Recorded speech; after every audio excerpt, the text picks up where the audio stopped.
Hey, I'm Lisa Singer. I am the Senior Editorial Director of Brand Insider at MediaPost, and this is Brand Insider BTS, where I get to pull back the curtain on some of the most influential women marketers today. And with me is Anne McGraw. She is the CMO of Hattie B's Hot Chicken. Hey, Anne. Hi, how are you doing? I'm good. How are you? I'm doing good, thanks. Well, I'm so glad we're able to do this. Do you have any chicken for me? I haven't had any today yet either, and it's already like 10 o'clock. I'm curious, being part of Hattie B's, and I hadn't, to be honest, I hadn't heard a lot about Hattie B's. Maybe it's where I live and Yeah, in the country, but people love this stuff. yeah, it's a pretty big phenomenon. It's been around here in Nashville for a very, very long time, way before Hattie B's existed. But yeah, it's grown internationally over the past decade, really. Wow. Okay, so I'll have to be on the lookout for it to try it. Yeah. But so in the meantime, I want to find out more about you. Okay. So, okay, I had seen that you had for a number of years worked at Nissan. Yeah. And during that time, you were part of a project called A Wrinkle in Time Warriors Who Code. And that's really young women from all over the country are coming together, and the young girls, really, Yes. they're coding. And so, and which is amazing because I know that's something that we don't see as much of, or we haven't seen as much of. So bringing girls into coding and getting them to be involved with that is such an amazing project. And the reason you called it A Wrinkle in Time, obviously from the Disney film as well as the book that everyone knows, Right. but really the theme of facing challenges and really that critical kind of thinking is what connected this group. So I want to take from there what in the Wrinkle in Time, they have what's called a tesseract. Yeah. And so the tesseract is, for anyone who doesn't know the book, it's a method of traveling through time, through space, just like that. You go right away and you pretty much go for anywhere you want. So I'm going to turn the tesseract on you. Okay, you ready for that? All right.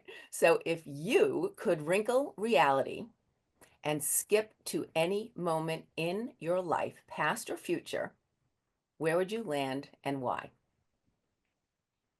Oh gosh. Um, I mean, that Wrinkle in Time project was such an amazing experience too. Like work-wise, that was such a highlight. If I had to go back to kind of a pinnacle of doing something that was super meaningful, and that project just will always hold such a special place in my heart. And being the mother of daughters and seeing these Mhm. young, amazing women, these young girls coming to Hollywood and having such a Hollywood Disney premiere experience, coupled with Oprah on the red carpet leaning on our car, like we were all like, "Well, that's it. We can stop our careers now." Like that's Okay, as we're good as it's done. gonna get. Personally, this is gonna sound cheesy, but I'm at this really weird phase where I don't know that I would go anywhere else than where I am at right now. Like I just feel like kind of everything's firing on all cylinders with both my girls still at home. My oldest graduates from high school next week. Hmm. So I'm in this like holding on to every moment. I'd almost bounce back like the last few months, the last year or so, just because it feels like this fleeting Yeah. phase that I know is kind of slipping away, and it's been hard, but also really, really great. And with the new job here at Hattie B's, like everything just it feels really good right now. Like it's coming into place. Like, I mean, not that it wasn't, but Not that it ever does, but yeah, right now it feels, things feel balanced, the elusive balance, if you will. right. Well, I think that's wonderful that you're in that stage. And as you sort of said or alluded to that you kind of want to maybe bounce back a few months because you want to savor this, because you know Exactly. your girls are going to get older and Yeah. things are going to change and things are going to evolve as they should. So you're Yep. trying to just hold on to that. Yeah. Yep. Yeah, I love that. Okay, so we're back to the Tesseract. And so if you had the power to instantly be anywhere in the universe, where would you go? And what or who would you take with you? And I'm pretty sure I can guess the who, but Yeah. let's go. What? What would you make sure to take with you? Um, I am such a, I mean, my passion for travel is just limitless. And so there's just a long list of places that I would travel and also fascinated with space. So when you say the universe, that opens up all sorts of possibilities for me. That's true. Um, but I think where I would probably go and what's hard at this age and phase is time with girlfriends. My friends are spread out all across the country and frankly, even internationally. And if I could just snap my fingers and us just, the travel time and the logistics is the hard part. If I could just be like, we're Right. going to Cabo, and then we all disappear in Cabo together for a weekend, that would be the dream. And just do that whenever we wanted. With umbrella drinks in your hand. Uh, Ideally. That's great. Oh, I love that. And I agree. I do think that, myself have friends all over the country, and it's It's such an tough. amazing thing when we can get everyone together. But unfortunately, it's not as often as we'd like. So Yeah, I exactly. completely relate to that. Okay, so now I want to do more in a simpler way, a smaller way. So with your everyday routine, Mhm. what what aspect of that would you love to fast forward? Oh, goodness. It is just the daily minutia of all the mental tabs of who needs to be where and when. Even now that I have a driver, there's just I constantly feel like I'm missing something. And so if I could kind of fast forward through the emails and the Facebook messages and all the things that I have to check, the band app, like there's so many apps and things that I have to kind of keep on top of that I Yeah, always joke that I need a personal assistant to kind of manage the admin of being a dual working parent household, but there's no way I could delegate any of that. So I don't know how right. people do that. I know some people actually are successful in outsourcing that, but that's the part that I'm constantly like, I'm missing something big, ordering a yearbook, or is there a practice that got moved or something like that. Yeah. So that part's tough. So when you talk about outsourcing and that's not something you can do, is it because you feel like you need to be on top of all those things in order to get the big things done, or it's just are you in like do you like to control things? Like what's behind that? It's a little bit of all of that. I like being in the know. It's not that I don't want to be doing those things. It's just a point of stress that I'm dropping a ball. Mhm. But I also think a lot of that stuff is important to, be involved in and be making decisions and being involved in all the different facets of management. It really is managing a household. And my Yes. husband, who has worked at home since the dawn of time, does a lot of it too. So together we share a lot of it, which is the only way I can do what I do. Um, I probably could outsource more than I do and get help in some form or fashion, but I do like knowing all the details and it's just still stressful. So I wouldn't trade it, but I could fast forward through some of it every Certain day. days But especially, I'm sure. yeah, yeah. Well, all right, so what do you want to savor? What do you want to slow down? Oh goodness. I mean, people say this, that, the years are short and the days are long or whatever, but it is so strange to be in this period of time where your teenagers, like having a senior in high school, I'll just be like, they're both upstairs in their bedrooms, and that's like, will never happen again. Or, we have family dinners every Sunday night. This is the best rule that someone gave me years ago that I now tell everybody. Sunday nights are no one in, no one out. So it Mhm. is the four of us. Unless there's something crazy happening, we've been really good at sticking to that. And those dinners, whether it's out on our screen and porch or just sitting around the kitchen island, like sometimes I'll get them for 30 minutes, sometimes it'll stretch into an hour, but it just depends how stressed they are. Those I try to stretch those out as long as possible. Just it's a rare protected space of time each week that's super, super special for us. Yeah. Maybe not for them, but I hope We someday they look back and they're like, I'm so glad you did that. we got it is. It's I think you remember it. I know we always had dinner every night, and Yeah. just I didn't necessarily appreciate it at the time. I can look back on it and know that that's really the times that we were all together Yeah. as a family. That and holidays. Like otherwise, everyone was just kind of bouncing around. Yes. Yeah. It's craziness. So, all right, what would you cook? Or what is the usual go-to Sunday night Oh, dinner? I am not the cook of the house. My husband is usually the meal preparer. It's something he enjoys. I do not. Um, I don't know. It's all over the map. I mean, I if I do have to make dinner, I'm a crock pot I'm a crock pot mom. I Yep. throw stuff in there and be like the shredded chicken and buffalo chicken. I'm a chicken girl, but something easy and fast. It's just I love eating out. I love restaurants. Like that's why this job is such a dream for me, being in the food and restaurant business for the first Yep. time. Um, I get to be the consumer and the taste tester more than the preparer.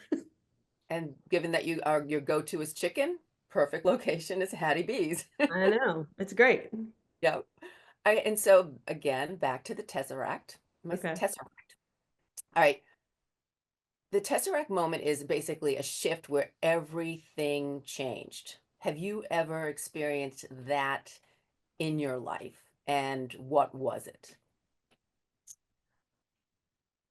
Yeah, I think, that sliding doors moment for me, and I've thought about this a lot over the years, like, I actually can pinpoint a moment when, I was living with my boyfriend, who, spoiler alert, is now my husband, but we had broken up, and it was one of we were in Atlanta, we both went to college in Atlanta, started dating years later, stayed there, but we broke up and we're living in this rental house in Midtown Atlanta, and I was like, "God, I gotta find an apartment," and I was sitting at my computer and it was like a lightning bolt hit me out of nowhere. I had wanted to live in New York City my whole life. Like, I just knew it was never gonna happen for me for whatever reason, like, life was happening in Atlanta.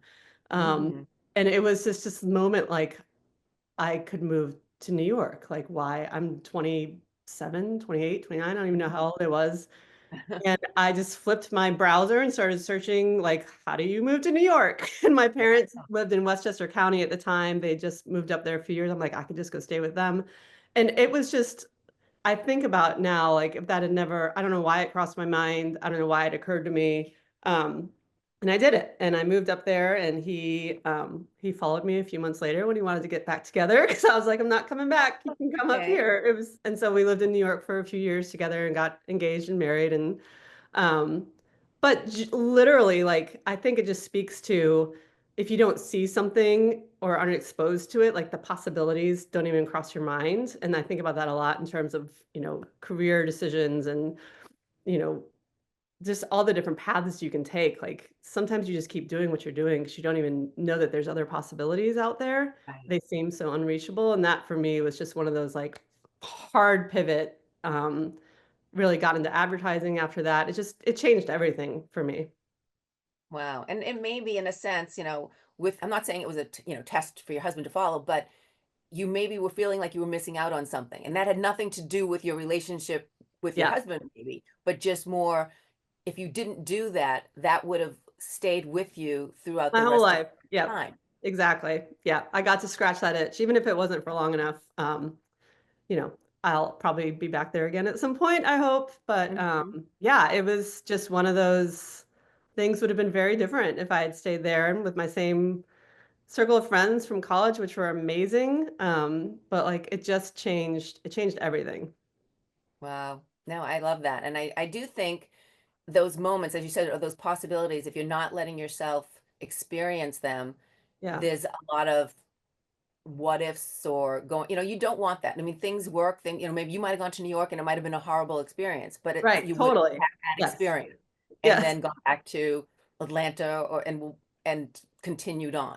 But Yes. if you didn't do that, then that's when it seems it's almost going to seem better than it actually maybe was. Like Yeah. just being in your head. And I think too, it speaks to like all the hard there were so many reasons not to do that. I mean, it was such a huge I didn't have a job. My job in Atlanta was all there was Wow. no such thing as remote working. Like that wasn't a Yeah. thing.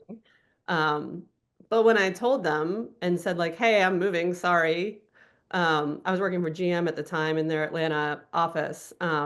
They were like, "Oh, we totally understand. That's amazing. Why don't you just keep working for us until you find something else?" And Really? who GM of all like that was the Wow. thing they did. I had an amazing boss, which is also always pick your boss, not your company. Like who you work for matters more than anything. Um, Yeah. but yeah, like it all just kind of fell into place in a really incredible way. And I think I used to think that was so unusual and so special, and it was. But I also think people go in expecting the worst. And if you keep an open mind about the possibilities, like it's amazing what people will do to work with you, to accommodate you. And it's all about the relationships you've built and, you know, your reliability and your trustworthiness. Like it all is just kind of currency that you've built up. And when you need to kind of cash it in, there are times in your life where people are going to show up for you. Yeah. Well, and I'm curious in the sense of, as you said, it was just out of the blue or a pivot that you wouldn't normally do. Is so you up until then, so Anne, up until then, were you more the straight and narrow? Like just kind of going forward with what's expected, what you want to do, and then this was a time like, if that's the case, what was it, do you think, that suddenly sparked you to say, I'm just doing this? I don't think it was straight and narrow. I think it was, I was never one of those people that grew up knowing what I wanted to do. I liked a lot of different things and did well, but didn't try probably as hard as I should have. And in college, was kind of bouncing around majors, and ended up in business, which I liked a lot, and took a marketing class that I loved, which was my first exposure to it. But when I got out of college, I had some jobs that were very fulfilling and very rewarding, but I was getting exposed to different things that I just wanted to try out and Yeah. explore. And I think up until that point, like the first probably 5 or 6 years out of college, I was just trying things on. I didn't really know what my career was going to look like. I didn't have this path. There was no path that I was following or I went back to school to get my MBA, and after a year was like, "This is terrible. I can't do this and work full time." Yeah. So I was just kind of not floundering because I was doing really well and advancing and, getting promoted and all the things. And um, but it wasn't until I started working with an ad agency on the client side that I was like, that's what I want to do.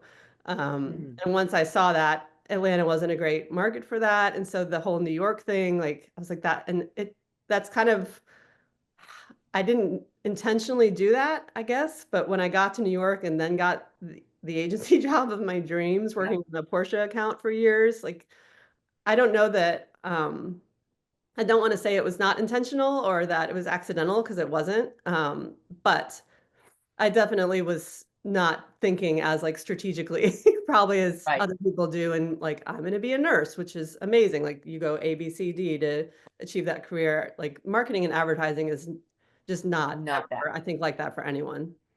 No, it's not linear. And in a sense, you having and as you put it, not floundering, but for lack of a better word, moving from one to the spot to the next, doing well in each of it, but you're experiencing all of these different things to get you to where you are. Yeah. And I mean, talking to someone starting out today, wanting to be you, wanting to get to a position that you're in as a woman, it's a little easier today. We're seeing women rise through the ranks like yourself, Yeah. but what would you advise them? Um, I think a few things. If marketing, excuse me, if marketing is an area of interest, um, which a lot of, my daughter's friends are interested in marketing, and I tell them, the business acumen is more important than any of the kind of marketing layers. Mm, To me, I think working in really high technology spaces and big corporations and customer experience. I've had a lot of jobs that had nothing to do with marketing on the face of it.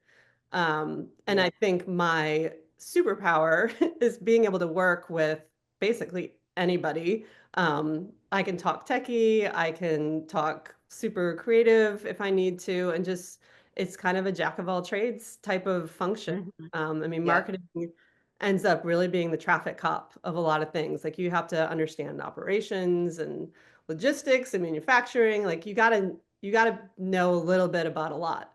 So I would tell people not to get super focused or obsessed with getting a marketing job out of college.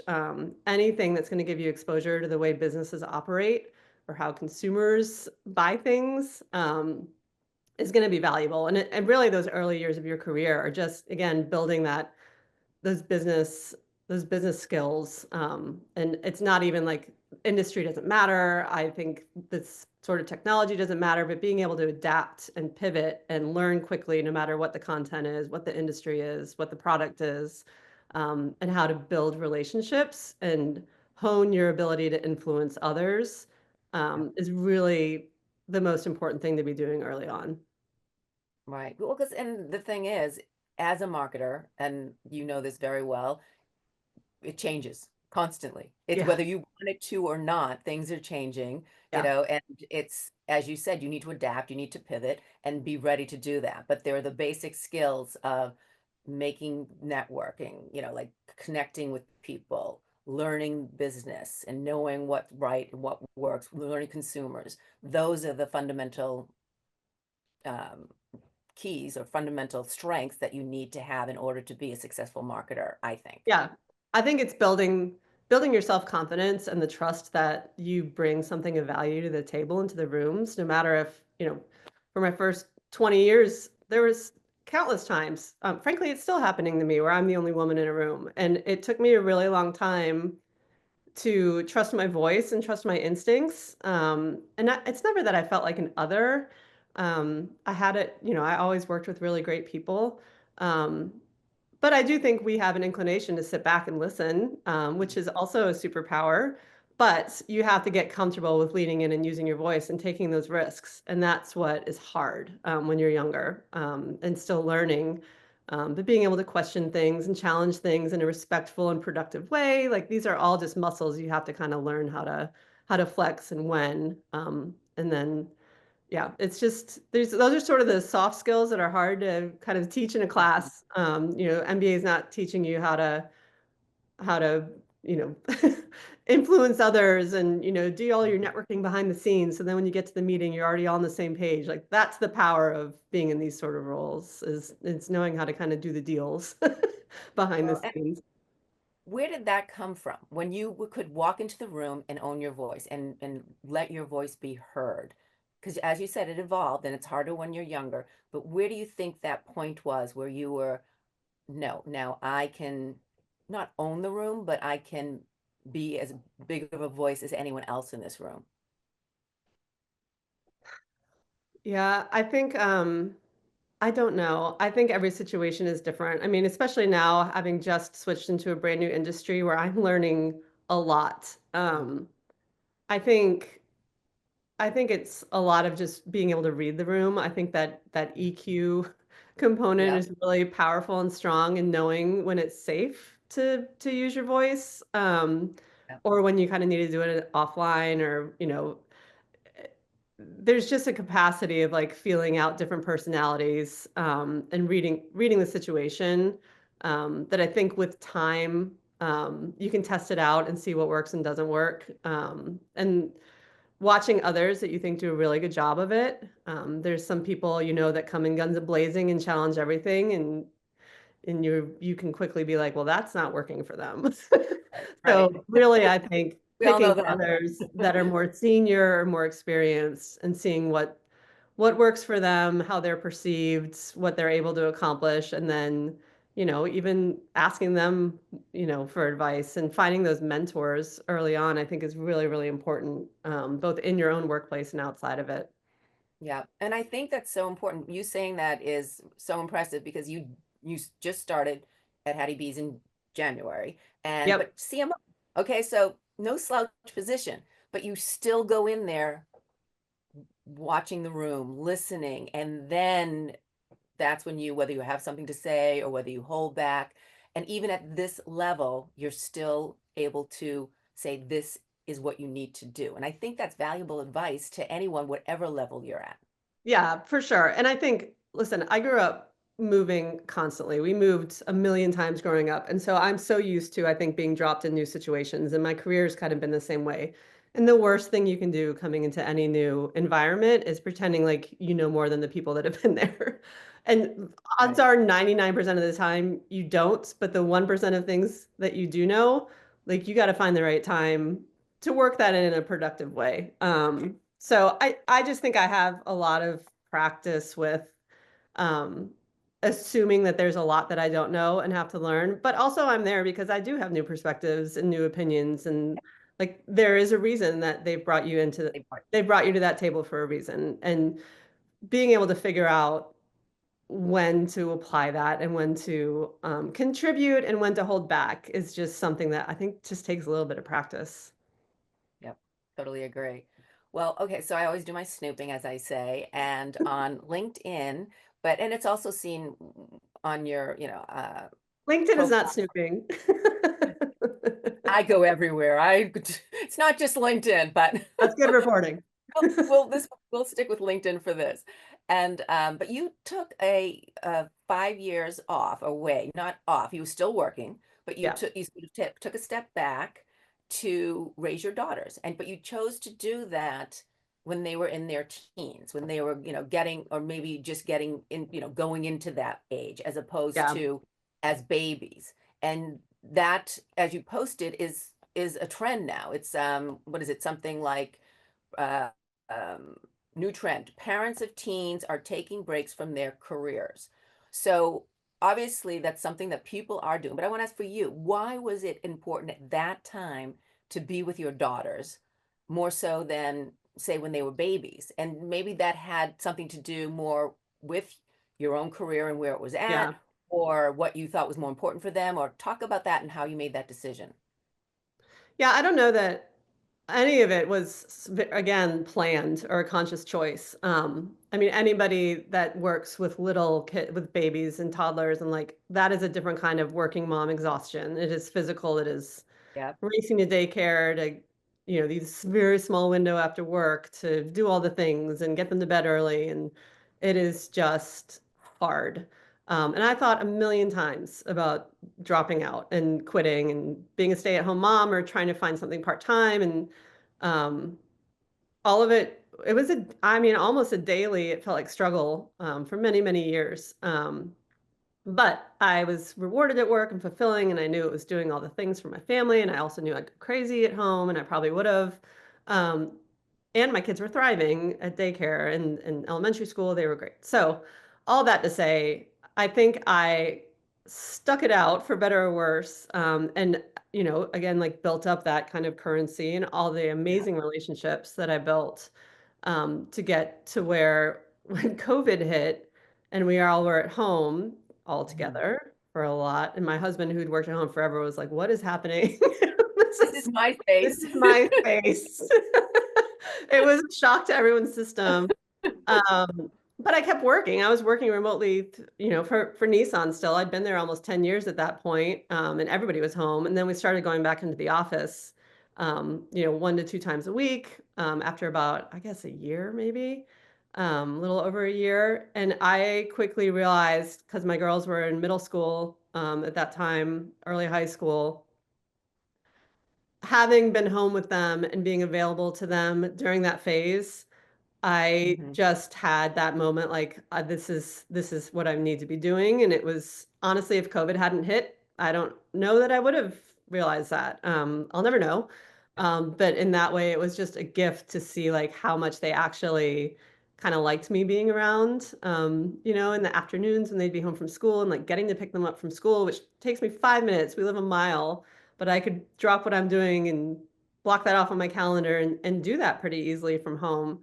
So when we started going back in the office, I've been itching to do something new for a while, and that was just one of those like, yeah, this just isn't going to work for me anymore. That's when I switched to a startup that was all remote. I worked for two back-to-back startups that were 100% remote, and then was doing consulting work. And the amount of flexibility that I had was just incredible. And it was a 9 to 5 and beyond corporate culture that I was coming out of for the past 10 years. That flexibility was not a word in any of our vocabulary.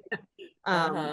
And it was, I think it made a big difference. I think if I had to do it all over again, and I'm glad I stuck through all the young kid years, even though it was so hard, because those relationships that I had built and connections I'd made enabled me to kind of write my own ticket, if you Yep. will, in terms of work-life kind of flexibility when they really, I think, have needed that parental involvement, and just Right. being like physically available for them.